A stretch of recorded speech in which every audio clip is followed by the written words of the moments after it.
Pernah nggak sih Anda ngelihat ada masalah yang kayaknya gede banget, mustahil buat diselesain?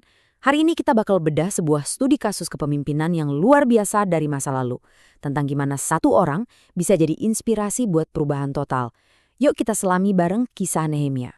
Coba dibayangkan situasinya, tembok kota yang jadi simbol keamanan dan harga diri hancur berantakan. Orang-orangnya hidup dalam kesulitan dan rasa malu.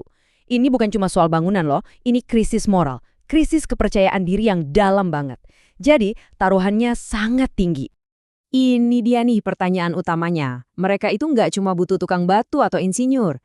Mereka butuh seorang pemimpin yang bisa melakukan sesuatu yang jauh lebih susah. Nyatuin lagi dan membangkitkan semangat orang-orang yang udah kehilangan harapan. Nah, disinilah ceritanya jadi menarik. Sosok yang maju buat ngejawab tantangan ini bukanlah seorang jenderal, bukan juga insinyur. Dia adalah Nehemia, seorang pejabat istana Persia, juru minuman raja. Ini langsung ngasih kita pelajaran penting. Pemimpin hebat itu bisa datang dari mana saja, bahkan dari latar belakang yang paling gak kita duga. Jadi, gimana caranya seorang juru minuman bisa mimpin proyek raksasa kayak gini? Kita akan mulai dengan ngebahas prinsip kepemimpinan yang pertama, yang jadi kunci keberhasilannya. Jadi, ini kerangkanya. Kepemimpinan transformasional. Ini bukan soal nyuruh-nyuruh dari atas ya, sama sekali bukan. Ini soal menginspirasi sebuah visi bersama dan kerja bahu-membahu buat mewujudkannya. Ini tentang perubahan yang dimulai dari dalam. Dan Nehemia, wah dia ini contoh nyata dari teori itu. Dia nggak cuma ngomong doang dari jauh, dia benar-benar turun tangan, jadi panutan, ngejaga fokus semua orang ke tujuan akhir, dan yang paling penting, dia berhasil ngebangkitkan semangat kolaborasi yang sejati. Kutipan ini nih ngerangkum semuanya dengan sempurna. Kepemimpinan Nehemia itu efektif banget karena dia melakukan apa yang dia katakan. Dengan ikut kerja bareng yang lain, dia nggak cuma ngasih instruksi, tapi dia ngasih energi, kepercayaan, dan bukti nyata ke seluruh proyek itu. Oke, jadi mimpin dengan memberi contoh itu satu hal. Tapi gimana caranya dia nyatuin orang-orang yang beda-beda banget buat kerja bareng? Nah, mari kita lanjut ke pilar kepemimpinan yang kedua, kemampuannya ngebangun tim. Tim yang dia bangun itu benar-benar luar biasa. Ini bukan cuma tentara atau tukang bangunan profesional. Ada para imam, ada pengusaha kayak tukang emas dan saudagar, bahkan para penguasa sama putri-putrinya juga ikut kerja. Bisa dibilang semua lapisan masyarakat turun tangan. Jadi, apa sih rahasianya? Filosofi kepemimpinannya. Nehemia itu nggak ngelihat orang terus mikir, dia nggak bisa apa-apa. Justru sebaliknya, pendekatannya adalah mencari tahu, orang ini apa yang bisa dia kontribusikan.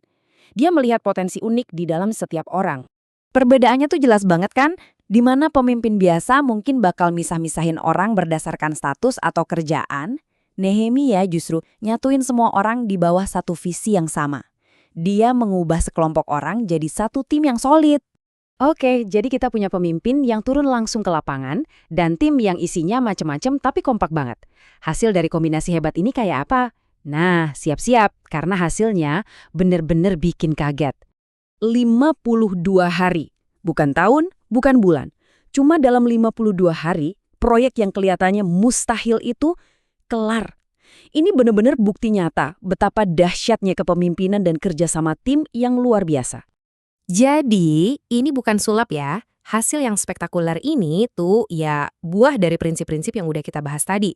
Visi yang jelas, pemimpin yang aktif, dan kerja sama tim di mana semua orang merasa punya andil dan dihargai.